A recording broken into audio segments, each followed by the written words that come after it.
Well, let's move on now to some news here in France, where the long lines at petrol stations are continuing this Wednesday, with strikes putting most fuel refineries out of action.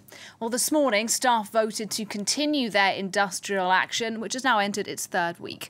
The government, though, has warned it will requisition staff in order to get those refineries operating again, and that does risk a wider conflict with the union movement here in France. Well, joining me to discuss is our reporter Clovis Casali. Clovis, clearly the stakes are high here, both for the government and for the unions. On the government side, first of all, there was a cabinet meeting this morning. What was agreed there? Well, the government is clearly under pressure. Yesterday, the Prime Minister, Elisabeth Borne, addressed the National Assembly to say that requisitions would be taking place. The last time was in 2010 under right-wing President Nicolas Sarkozy. Today, cabinet meeting, the spokesman of the government, Olivier Veran, said, "We are acting with tact and measure, but they are acting strong." For the time being, you've only got a few sites of Esso, ExxonMobil refineries that are subjected to these requisitions, which haven't started yet.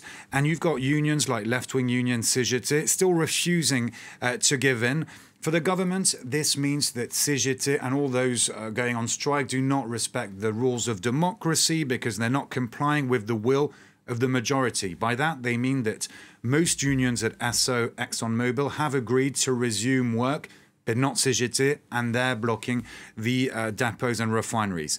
Government under pressure. Situation is chaotic outside the petrol stations. We were reporting there a couple of days ago.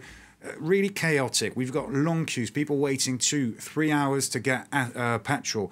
I witnessed arguments, scuffles, people actually fighting. It really is very complicated for people trying to go to work, taxi drivers, people trying to bring their children to school. Government criticised by the opposition.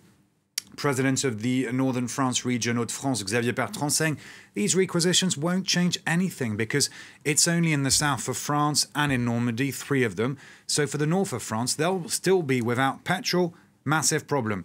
Today, after the cabinet meeting and his Meet the Press moments, Olivier Veran, the government spokesperson, explained what the government strategy is, and they're ready to act tough. Take a listen.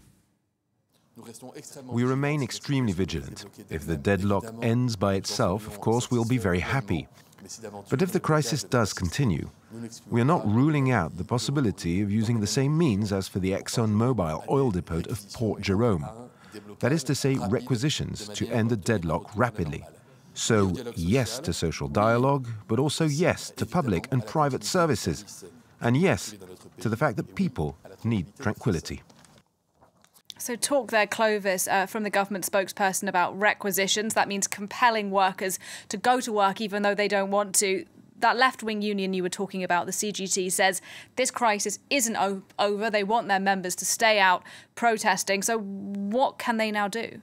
Well, basically, the CGT is saying we've changed era. We need to go back to former rules when salaries were indexed on the inflation. Inflation going up, everything's more expensive, and the workers want more salary. They want 10% more. Why? Also because Total, the oil giant, for instance, has recorded huge profits. 2021, 8 billion euros in dividends given out to shareholders, and the workers want their share of the cake. On the other hand, you've got the left-wing parties here, Jean-Luc Mélenchon, also some in the Green Party, such as Sandrine Rousseau, saying that, well, hoping they will capitalise on this strike. They want this to turn into a national strike. You can imagine what that would mean for the country. But they want this weekend's mass rally in Paris against expensive living costs, which is the case for many people in France. Well, they want that to attract workers from all sectors,